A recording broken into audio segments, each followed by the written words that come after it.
تو بولے بالے ہیں، لیکن حضرت جو اندر سے ہیں نا وہ میں ہی جانتا ہوں، دوسرے تو ہاتھ چومتے نہیں تھکتے۔ حضرت شاہ صاحب ہیں، حضرت قبلہ صاحب ہیں، حضرت کعبہ ہیں، حضرت شیخ المشائخ ہیں، حضرت غوث الاقواس اور قطب الاقطاب ہیں، حضرت دام مدد اللہ العالی بنے پھرتے ہیں، لیکن ان کو پتا ہوتا ہے، بیوی بچہ اور غلام تینوں کو پتا ہوتا ہے کہ ہمارے ابا جی اور ہمارا شوہر ہمارے یہ ہیں کیا اصل میں اندر سے۔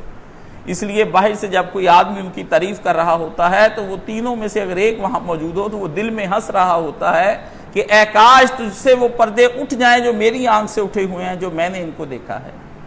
تو حضرت انس کہتے ہیں کہ ہم نبی علیہ السلام کے ساتھ ایک راستے سے گزر رہے تھے اور میں بھی آپ جناب علیہ السلام کی میت میں تھا۔ اچانک سے نبی علیہ السلام کی نگاہ کھجور کے ایک دانے پر پڑی جو وہاں زمین پر گرا ہوا تھا۔ نبی علیہ السلام نے اسے اٹھا لیا، اور عموماً نبی علیہ السلام کی عادت مبارکہ ہوتی تھی کہ وہ نیچے سے گری ہوئی چیز کسی لقمے کو کھانا کھاتے ہوئے یا ویسے بھی کہیں پر آپ کو پڑا ہوا نظر آ جاتا تو آپ علیہ السلام اس کو اٹھا لیتے تھے اور صاف کرنے کے بعد اللہ اکبر کہہ کے اس کو کھا لیا کرتے تھے۔ ہماری طرح نہیں کہ اس کو ڈسٹ بن میں اٹھا کے پھینک دیا کرتے تھے اور بیٹے کو کہتے بیٹا نیچے پڑی ہوئی چیز نہیں کھانی، ہاں جی۔ یہ ہمارے اصول ہیں کچھ جو ہم نے کافروں سے سیکھ رکھے ہیں، اور ہم آدھے کافر ہو چکے ہوئے ہیں اس معاملے کے اندر۔ اور آپ یہ دیکھیے کہ نیچے سے پکڑ کر چیز اٹھا کر کھا لینا اور کجا اپنا ہی زائد کھانا پھکوا دینا۔ اگر نیچے سے پڑی چیز کا ایک لقمے کا یہ ادب اور احترام ہے، اور کجا پوری کی پوری پلیٹوں کی پلیٹیں آپ شادیوں کے اندر پھینک کر آ جاتے ہیں، اور اپنے گھروں کی دعوتوں کے اندر آپ پھینک کر آ جاتے ہیں، اور کسی کے ہاں آپ کھاتے ہیں تو پھینک کر آ جاتے ہیں، اور بچے نے اگر نہیں پسند کیا ہے تو اٹھا کر پھینک دیتے ہیں۔ آپ کو غصہ آیا، بیوی پر چلائے اور خادم پر اور چلائے اور اٹھا کر کھانا پھینک دیا آپ نے، تو آپ یہ دیکھیں کہ آپ کس قدر جرم کے مرتکب ہوتے ہیں۔ کجا کے اٹھا کر کھانے کا حکم ہے، کجا پھینک دینا کسی کا رزق، وہ آپ کا حصہ تو نہیں تھا، وہ کسی اور کا حصہ تھا۔ امیر المومنین علی ابن ابی طالب رضی اللہ تعالیٰ عنہ کا یہ فرمان عظیم ہے کہ سنو، جب میں نے کسی نعمت کو اور فالتو نعمت کو اپنے پاس پایا تو اس نعمت کے پیچھے میں نے کسی کا چھنا ہوا حق پایا ہے۔ وہ حق میرا نہیں تھا، کسی اور کا ہے، جو اس وقت میرے کپڑے، میرے جوتے، میرا کھانا ہے۔ جب آپ کھانا پھینک رہے ہوتے ہیں، وہ صومالیہ میں بیٹھے ایک بچے کا کھانا تھا، وہ ایک بیوہ عورت کا کھانا تھا، وہ ایک مظلوم عورت کا کھانا تھا، وہ آپ کا کھانا نہیں تھا، آپ نے وہ پھینکا ہے۔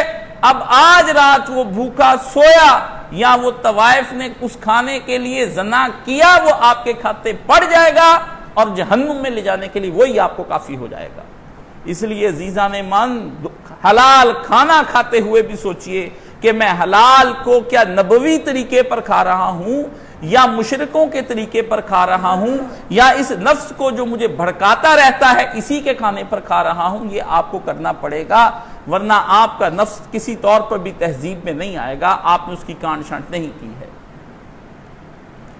تو جناب انس فرماتے ہیں کہ نبی علیہ السلام کے ساتھ میں گزرا، وہ کھجور کا دانہ نبی علیہ السلام نے اس وقت اس کھجور کے دانے کو دیکھا تو آپ نے فرمایا اٹھا تو لیا مگر کھایا نہیں۔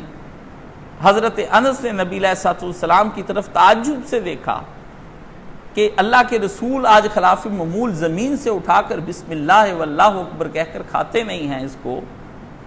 تو نبی علیہ السلام نے ان کے چہرے اقدس سے پہچان لیا کہ میرے مرید صادق کا مجھ شیخ کامل سے کچھ نظروں ہی نظروں میں سوال ہے۔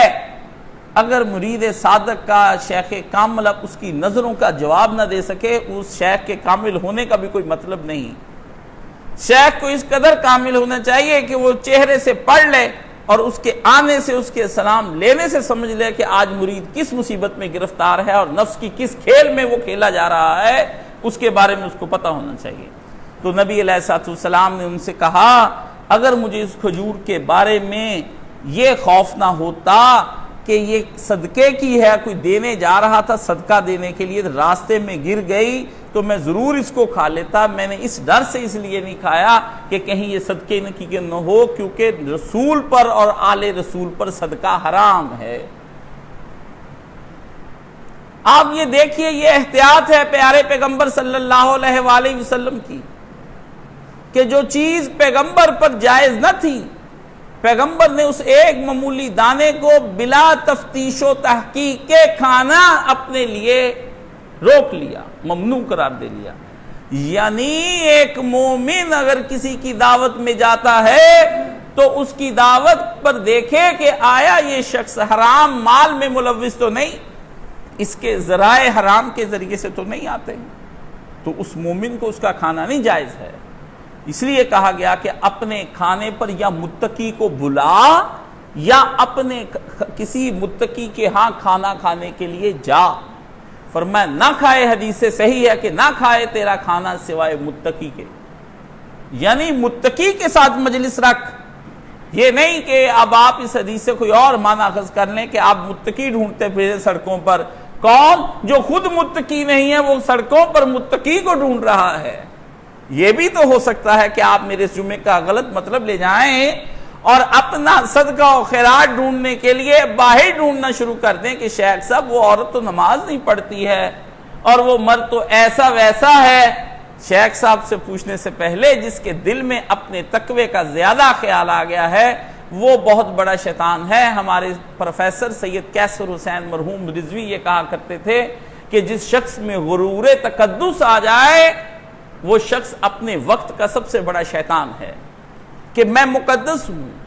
رسول نے دراصل یہاں پر اس حدیث میں جو بیان فرمایا ہے، بڑے بڑے علماء نے اس کو حل کرنے کی کوشش کی ہے لیکن جواب دل کو مطمئن نہیں مجھے کر پائے ہیں.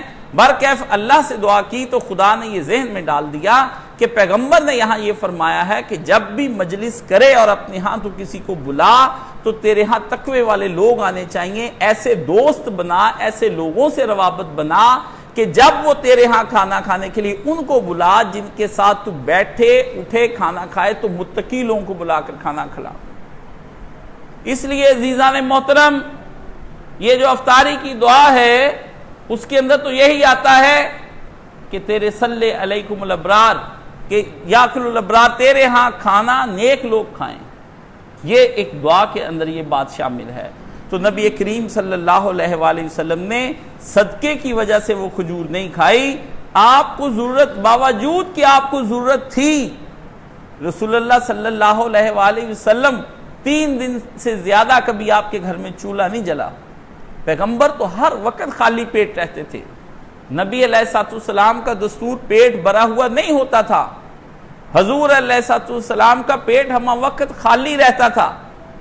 آپ اپنے پیٹ کو اگر کھاتے بھی تھے تو اپنے پیٹ کے 3 حصے فرماتے، جس میں ایک پانی کا حکم دیا گیا، ایک ہوا کو اس کے اندر گردش کرنے کا حکم دیا گیا اور ایک کھانے کے لیے، یعنی 3 حصے. اگر 3 روٹیوں کی بھوک ہے تو ایک کھائی ہے نبی علیہ السلام نے.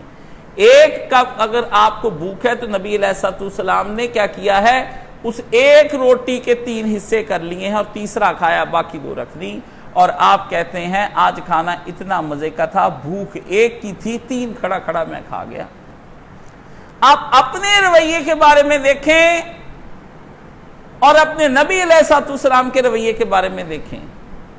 یہ ہے وہ کھانا جو آج آپ کے ملک پر اور دنیا کے ملکوں پر حکمرانی کر رہا ہے، اور کرپشن کا دنیا میں کوئی علاج نہیں ہو رہا ہے. آپ کی عدالتیں ہوں یا آپ کے پولیٹیشن سب حرام کا مال کھاتے ہیں. اس میں حزب اقتدار اور حزب اختلاف کسی کی بھی میرا کوئی اختلاف ان اقتدار اور اختلاف کے بارے میں کچھ نہیں ہے. میرا یہی ہے کہ سب حرام کھا رہے ہیں. کوئی کم کھا رہا ہے، کوئی زیادہ کھا رہا ہے، کوئی ڈھکے طریقے سے کھا رہا ہے اور کوئی کھلے اور اعلانیہ طریقے سے کھا رہا ہے. حرام مال ہے. کہاں امت کے پیغمبر جو حکمران ہیں اور امت کی باغ ڈور پیغمبر چلا رہے ہیں، اس پیغمبر کا یہ عالم ہے کہ وہ ایک کھجور کے لئے بدلے میں یہ فرما رہے ہیں کہ میں اس بات سے ڈرا ہوں کہ کہیں یہ نہ ہو لولا انی اخاف. پیغمبر نے کہا مجھے خوف آیا ہے. خوف کس سے آیا ہے؟ اس کھجور کے کھا جانے سے کہ کہیں بد ہضمی کر جائے گی. ہاں، خوف آیا ہے کہ میرا ساتھ والا جو ہے اس کے سامنے میرا کریکٹر کیا رہ جائے گا؟ نہیں، پیغمبر کو خدا کی بارگاہ میں جانے کا خوف تھا، اس لیے نبی علیہ السلام نے اس کھجور کو کھانے میں احتیاط برتی ہے۔ اس لیے فرمایا گیا حرام تو حرام، مال ہو بھی حلال کر شبے میں پڑ جائے بات کہ آیا یہ حرام کا ہے، آیا یہ نہیں حلال کا ہے، ان دونوں میں سے کون سا ہے، تو ضرورت ہونے پہ بھی یہی کمال احتیاط ہے کہ آدمی اس چیز کو نہ کھائے۔